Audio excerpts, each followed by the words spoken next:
part of Canada's social revolution can be witnessed in its extreme new euthanasia laws. In 2016, Justin Trudeau's government passed legislation enabling assisted suicide for terminally ill Canadians. To find out more, I travelled to Montreal to meet with Christine. Christine, thank you so much for allowing us into your beautiful home. Why don't you tell me a bit about your story, your background?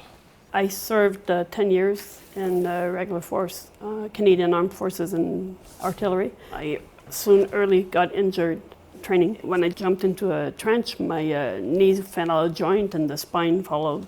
Not only were you a veteran, you also became a Paralympian. About 2008, I was introduced to kayak.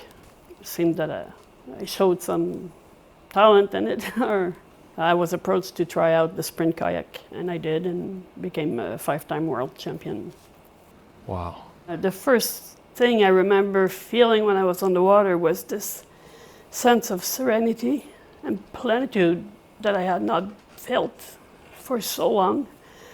To me, it was as if I just found another way to keep serving my country. So you've done a lot for your country. How do you feel Canada has treated you in return? Complete abandonment.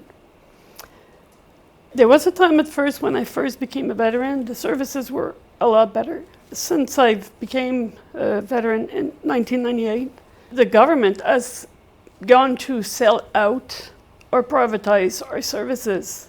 Now it's the second time, and they just done it again now. It took 12 years between renewals of my wheelchairs. We're allowed to have one every 5 years. I don't like to have to ask, it's been 5 years, give me a new one. If it still works, it still works.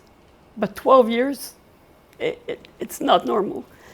7 years after my wheelchair, I asked for the second one, and it took 5 years to get it. This is completely ridiculous. I'm in the works right now waiting for the renewal of an elevator to be able to access outside my house. Can you tell us what happened when you asked for this? Was it Yes. the ramp outside you needed? Yes. I said, I just can't keep going like this. I can't keep living like this. This has to be done, this has to be resolved. And the person stated, Madame Gauthier, if you really feel you can't go on like this, if you really feel you can't do it anymore, you have the right to die. So it's like, wow, I can't believe, after all of this time, not only will you not give me the equipment I need to live, but you will help me die. I have been suicidal and in complete desperation for the last 10, 15 years.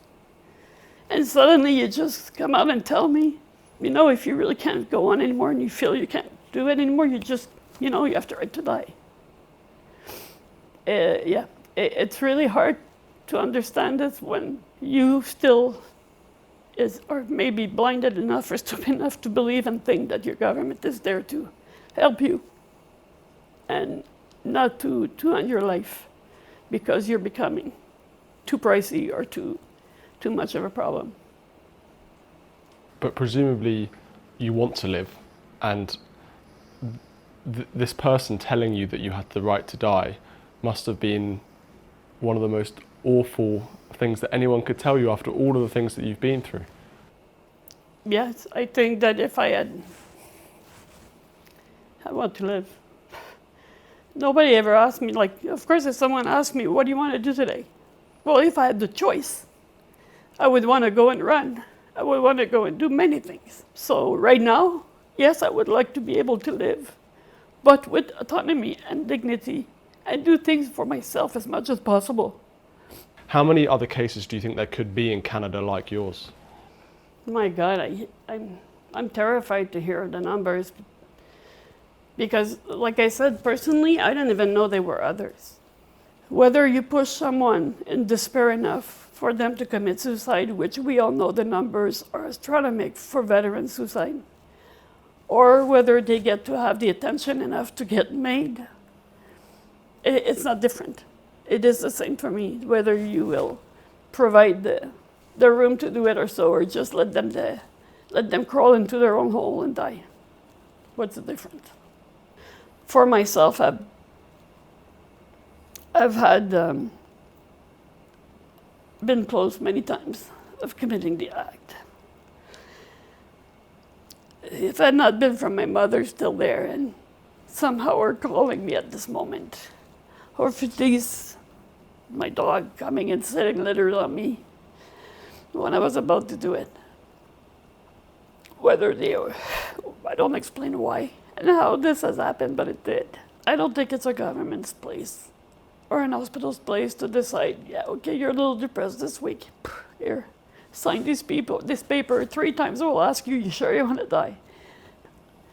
I think it's wrong. I think it's wrong, and I think it's just going to keep drawing this country into a deeper hole.